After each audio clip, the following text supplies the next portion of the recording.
So, గత కొన్ని నెలల ముందు ఈ యాంకర్‌ల సిండికేట్ అనేది సోషల్ మీడియాలో గాని, సాధారణ న్యూస్ ఛానెల్స్‌లో గాని చాలా బాగా ట్రెండ్ అయింది. సో, ఈ విషయం మీ అందరికి చాలా మందికి తెలిసే ఉంటది. కాకపోతే ఎప్పటికప్పుడు ఒక బ్రేకింగ్ న్యూస్ వస్తది కాబట్టి మీరు అదంతా మర్చిపోయి ఉంటారు.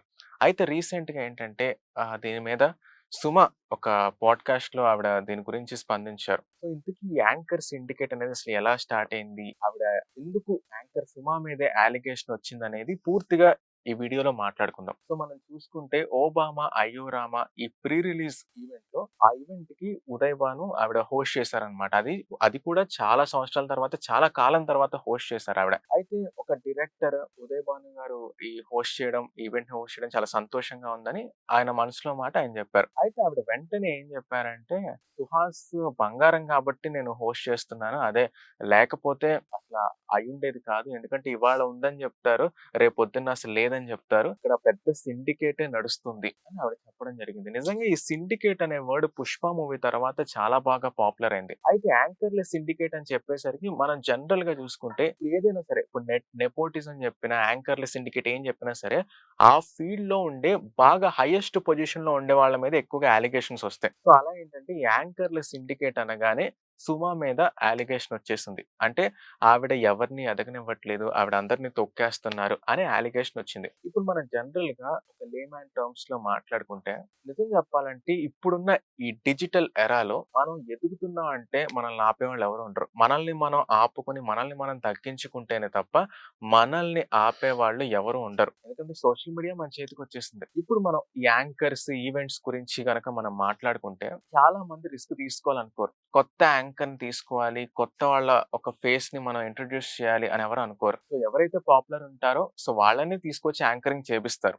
సో, శ్రేయాస్ మీడియా గ్రూప్ అయినా సరే, ఎవరైనా సరే, ఏ ఈవెంట్ ఆర్గనైజర్స్ అయినా సరే, వాళ్ళంతా ఇదే చేస్తారు. స్పాన్సర్స్ వచ్చేవాళ్ళు కూడా పెద్ద పెద్ద యాంకర్‌ల నేమ్స్‌ని వినిపిస్తేనే వాళ్ళు కూడా స్పాన్సర్‌షిప్ చేయడానికి ముందుకొస్తూ ఉంటారు. జనరల్‌గా ఇది చాలా బిజినెస్ యాస్పెక్ట్స్‌లో ఉంటుందన్నమాట. అయితే ఏంటంటే ఆవిడ మీద ఈ యాంకర్‌ల సిండికేట్ అనగానే ఆవిడ మీద ఈ అలిగేషన్ వచ్చింది. ఆ తర్వాత ఉదయ్ భాను కూడా ఆవిడ నా ఉద్దేశ్యం ఇది కాదు. యాంకర్‌ల సిండికేట్ అనేది వేరే ఎవరిని అనాలని ఉద్దేశ్యం కాదు. నేను జస్ట్ జనరల్‌గా నా మనసులోని మాట చెప్పారని ఆవిడ ఒక క్లారిటీ ఇచ్చేసారు. అయితే సుమ ఇచ్చిన క్లారిటీ ఏంటంటే అది నాకు కొంచెం బాగా నచ్చింది. అంటే ఆవిడ చెప్తే ఆవిడ ఇచ్చిన ఆ లాజికల్ ఆన్సర్ అనేది నాకు బాగా నచ్చింది. సో, ఇప్పుడేంటంటే అందరూ స్టేజ్ మీద ఈ యాంకర్ మంచోళ్ళు ఈ హోస్ట్ చేసినందుకు మీకు ధన్యవాదాలు అని యాక్టర్స్ గాని, డైరెక్టర్స్ గాని చెప్తున్నారు. ప్రొడ్యూసర్స్ కూడా చెప్పిన సందర్భాలున్నాయి. అయితే ఒక 10 ఇయర్స్, 20 ఇయర్స్ బ్యాక్‌కెళ్తే యాంకర్స్‌కి అంత ఇంపార్టెన్స్ ఉండేది కాదు. పైగా ఫీమేల్ యాంకర్స్ హవానే ఎక్కువగా ఉండేది. ఆ టైంలో ప్రదీప్ వచ్చారు. ఆయన సక్సెస్ అయ్యారు. ఇంక అదంతా పక్కన పెడితే యాంకర్‌లు అసలు పట్టించుకునేవాళ్ళు కాదు. ఇది చాలా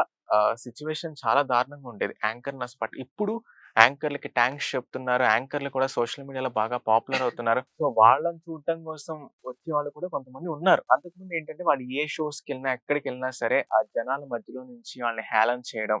ఇలా రకరకాలుగా ఉండేది. బట్ ఏంటంటే ఇప్పుడు కంపారిటివ్‌లీ ఒకప్పుడుతో పోల్చుకుంటే ఇప్పుడు చాలా తగ్గింది. పైగా సుమ ఆవిడ 3 డికేడ్స్ నుండి యాంకరింగ్ చేస్తున్నారు. అంటే ఇప్పుడు ఆవిడ జీవితంలో ఒక హైస్ చూసుంటారు. లోస్ కూడా ఎక్కువ సార్లే చూసుంటారు నాకు తెలిసి. సో, ఆవిడకి తెలిసే ఉంటది. ఇప్పుడేంటంటే చాలా మంది ప్రొడ్యూసర్స్ కూడా ఏంటంటే వాళ్ళకి కొంత సెంటిమెంట్‌లనేవి కొంతమందికుంటాయి. ఆ ఈవెంట్ సుమ హోస్ట్ చేస్తేనే అది బావుంటుంది అని వాళ్ళకొక సెంటిమెంట్ అనేది ఉంటది. సో, ఆ ప్రకారంగా ఆవిడనే పద్దాక హైర్ చేసుకోవచ్చు యాంకర్‌గా, ఈవెంట్‌కి యాంకర్‌గా. సో, ఇలా రకరకాల యాస్పెక్ట్స్ అనేవి ఉంటాయి. సో, జనరల్‌గా మనం చూసుకుంటే 'ఉదయ్ భాను' ఆవిడ కూడా తక్కువేం కాదు. ఆవిడ కూడా చాలా గొప్ప యాంకర్.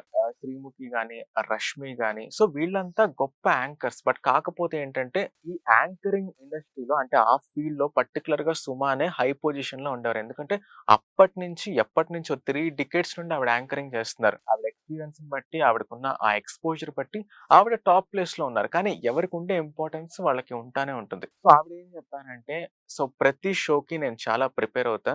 ప్రతి ఈవెంట్‌కి నేను చాలా ప్రిపేర్ అవుతా ఇప్పటికి. అంటే అప్పుడున్న ట్రెండ్ ఏంటి? ఏం మాట్లాడాలి? ఏం మాట్లాడకూడదు? సో, ఎవరి మీద జోక్స్ ఏయొచ్చు? ఎవరి మీద కొంచెం మర్యాదగా మాట్లాడాలి ఎవరి దగ్గర? సో, బాగా హై పొజిషన్‌లో ఉండే వాళ్ళతో ఎలా జోక్స్ చేయాలి? అప్పుడప్పుడు ఇండస్ట్రీలోకొస్తున్న వాళ్ళతో ఎలా జోక్స్ చేయాలి? ఇలా రకరకాల యాస్పెక్ట్స్ ఆలోచించుకొని ముందు రోజే స్క్రిప్ట్ రాసుకొని ప్రిపేర్ అయ్యి సో, ఈవెంట్ ఆర్గనైజర్స్ అయితే వాళ్ళంత ఇన్‌పుట్స్, ఇన్‌సైట్స్ అయితే ఎవరు ఇవ్వరు. సో, ఆవిడే ముందు రాసుకొని ఇప్పటికి నేను అదే చేస్తుంటా అని చెప్పారావిడ. అంటే ఆవిడ ఎన్నో ఇంకో విషయం కూడా ఆవిడ చెప్పడం జరిగింది. అంటే మనం జనరల్‌గా పీరియడ్స్ గురించి కూడా ఆవిడ మాట్లాడారు. పీరియడ్స్ ఉన్నప్పుడు ఎలా ఉంటాయి? ఆడవాళ్ళు కనీసం బయటకి కూడా రాలేరు అలాంటి పొజిషన్‌లో. అలాంటి పీక్ పొజిషన్‌లో కూడా ఆవిడ షోస్ చేశారని ఆవిడ చెప్పుకొచ్చారు. బట్ ఏదేమైనా సరే ఇలా ఒక యాంకర్‌ల సిండికేట్ అని, నెపోటిజం అని ఇలా ఏం చెప్పినా సరే ఆ పర్టిక్యులర్ హై పొజిషన్‌లో ఆ ఫీల్డ్‌లో పర్టిక్యులర్ హై పొజిషన్‌లో ఉన్న వాళ్ళకే అలిగేషన్స్ అనేవి వస్తూ ఉంటాయి. ఇది జనరల్‌గా జరిగాయి. అంటే ఇప్పుడు యాంకర్‌ల సిండికేట్ నిజంగా ఉందా అంటే ఇప్పుడు మనం నార్మల్‌గా మనం సాధారణ ఆడియన్స్ కాబట్టి మనకంత తెలియకపోవచ్చు. బట్ లోపల లోపల ఏం జరుగుతుందనేది మనకు తెలీదు. ప్రెజెంట్ ఏంటంటే ఎవరైతే బడ్జెట్‌లో వస్తారో, ఎవరికి కొంచెం సోషల్ మీడియాలో గాని బయటైతే ఎవరికి కొంచెం ఎక్స్‌పోజర్ ఉందో లేదా కొంతమంది ప్రొడ్యూసర్‌కి అంటే ఆహ్, సెంటిమెంట్ అన్నమాట.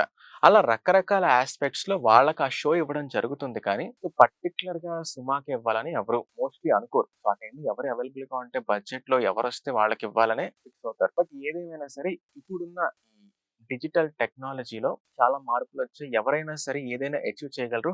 ఒక క్లియర్ రోడ్ మ్యాప్ అనేది అందరికీ కనిపిస్తుంది. బట్ కంపారిటివ్‌లీ ఒక 10, 20 ఇయర్స్ బ్యాక్ ఏంటంటే అంత ఎక్స్‌పోజర్ ఉండేది కాదు.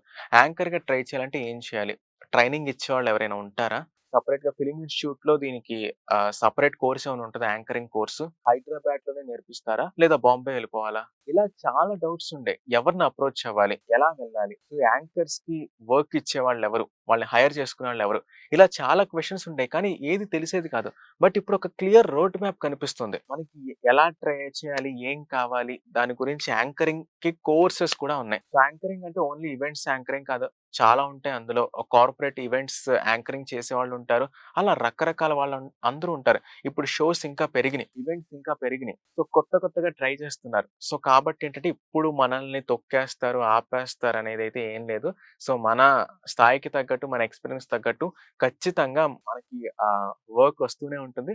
మంచి బాగా పే చేసేవాళ్ళు కూడా ఉంటారు. బట్ ఇది యాంకర్ సిండికేట్ అనేది నిజంగా ఉందా? లేదా? అనేది తెలియాలంటే అది అది మనకి తెలియకపోవచ్చు ఇక్కడ మనం ఉంటున్నాం కాబట్టి. మేబీ ఇన్‌సైడ్ ఉండే వాళ్ళకి ఏమన్నా తెలియచ్చు.